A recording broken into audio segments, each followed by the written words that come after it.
Sir task ఫోర్స్లో మీరు చాలా 4 సంవత్సరాలు చేశానని చెప్తున్నారు. జనరల్గా టాస్క్ ఫోర్స్ అనగానే కొంతమంది కానిస్టేబుల్ మామూలుగా అలవాటు పడతారనేది ఒక ముద్ర ఉంది, అది వాస్తవం అంటారా? ఇప్పుడు సిస్టంలోనే ఎక్కడైనా కానీ కొన్ని ఉంటాయండి. అది కంప్లీట్గా లేవని చెప్పలేము, ఉండదు, కొంత ఉండొచ్చు, అది చెప్పలేము. కానీ అటువంటివి అయితే మేము ఉన్నప్పుడు మాత్రం ఎక్కువ దృష్టికి రాకపోయేది. మేము ఎంతసేపు ఉన్నా కానీ టాస్క్ ఫోర్స్కు ఒక ప్రిస్టేజ్గా వెళ్ళాం. మేము ఇక్కడ పని చేయాలా, మేమేందో ప్రూవ్ చేసుకోవాలని ఉద్దేశంతో. అప్పటికి మేము ఇంకా ఎస్ఐలే కాబట్టి మేమేదో ప్రూవ్ చేసుకున్నాం. మా కాన్సన్ట్రేషన్ అంత ఉండేది దానికి. అందులో సూపర్విజన్ డీసీపీ గారు ఉండేవాళ్ళు, తర్వాత ఇన్స్పెక్టర్స్ ఉండేవాళ్ళు. కాబట్టి ఆ మెన్ మేనేజ్మెంట్ వాళ్ళు చూసుకుని మేము వర్క్ను ఎక్కువ ఇన్వాల్వ్ అయ్యేవాళ్ళు వర్క్లో. ఓకే.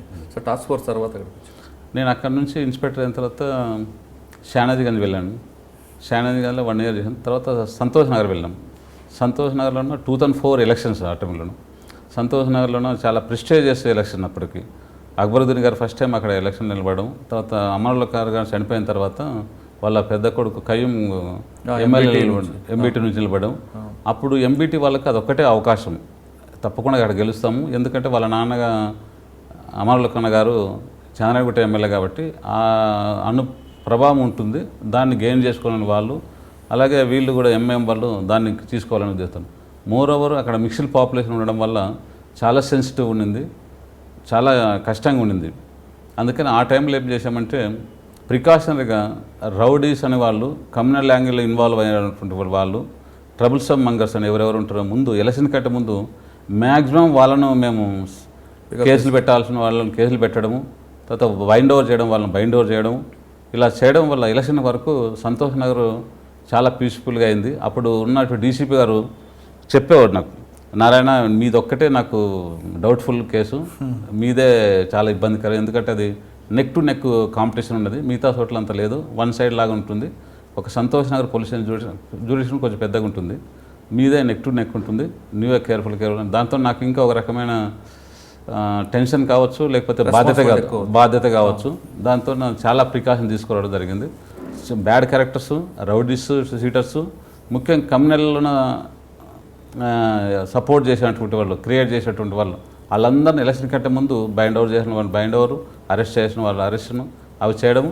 తర్వాత అక్కడ సిమ్మి క్యాండిడేట్ అక్కడ సంతోష్ నగర్ నుంచి ఒకటి ఉండేవాడు. అప్పుడు అతను కూడా ఆ టైంలో కొంచెం మనం సర్ప్రైజ్ చేయడం అదంతా జరగడం వల్ల ఎలక్షన్ చాలా ప్రశాంతంగా అయింది. ఎటువంటి ఇన్సిడెంట్ కూడా కాలేదు. ఎవరండి అప్పుడు డీసీపీ? హరీష్ కుమార్ సార్ ఉండేవాడు డీసీపీ. Okay sir. ఆ టైంలోనే అనుకుంటా మీ ఇంట్లో కూడా దొంగలు పడ్డారు అనుకుంటా, సంతోష్ నగర్లోనూ పేపర్లో వచ్చింది, ఇన్స్పెక్టర్ ఇంట్లో దొంగలు అని ఎప్పుడు వచ్చింది? ఐడియా లేదండి అది మాకేం. సార్ సంతోష్ నగర్ తర్వాత ఎక్కడికి వచ్చారు? సంతోష్ తర్వాత మహంకాళి పొల్యూషన్కి వచ్చాం. మహంకాళి రాగానే మీరు నాకు మళ్ళీ 3 సంవత్సరాలు చేసాం అక్కడ. మహంకాళి పొల్యూషన్ కంప్లీట్గా ఒక డిఫరెంట్ పొల్యూషన్. ఎందుకంటే అక్కడ కమర్షియల్ యాక్టివిటీస్ చాలా ఎక్కువ ఉంటుంది, మీకు రెసిడెన్షియల్ లొకాలిటీ చాలా తక్కువ ఉంటుంది. కంప్లీట్గా కమర్షియల్ యాక్టివిటీస్ మనకు, మీరు పొల్యూషన్ జ్యూరిడిక్షన్ చాలా చిన్నది. హైదరాబాద్ సిటీలో ఉన్నటువంటి జ్యూరిడిక్షన్ ఉన్న దాంట్లో వన్ ఆఫ్ ది ఏరియాల వైజ్గా చూసుకుంటే చిన్న పొల్యూషన్ కావచ్చు, కానీ అక్కడ జరిగినటువంటి కమర్షియల్ యాక్టివిటీస్ ఇంకా వేరే ప్రాంతాలు జరగకపోవచ్చు.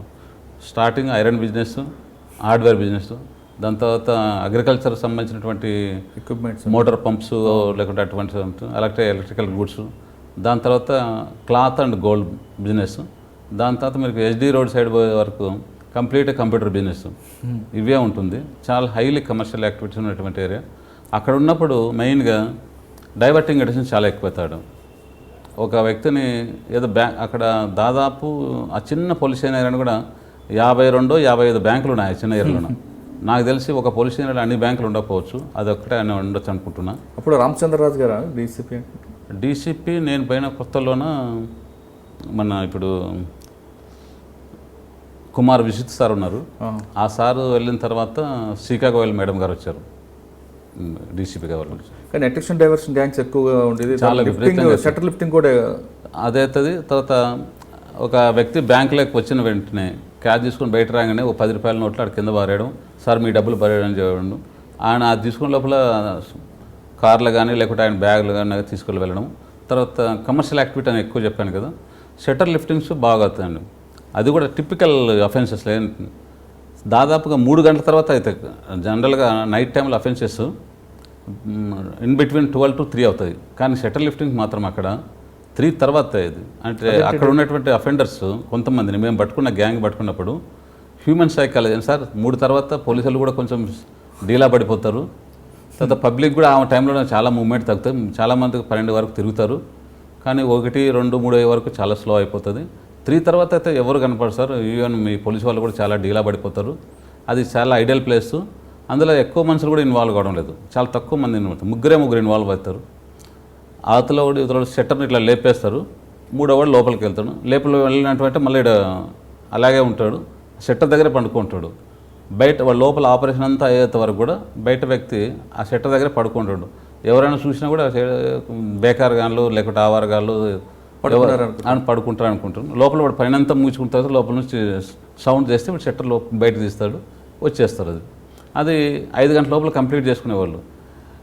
పోలీసు వాళ్ళు ఎప్పుడు చూసినా కూడా 3 గంటల వరకు 4 గంటల వరకు బాగా విపరీతంగా తిరిగేది, కానీ ఇంకేం కావాలనుకున్న టైంలో అఫెన్స్ అయింది.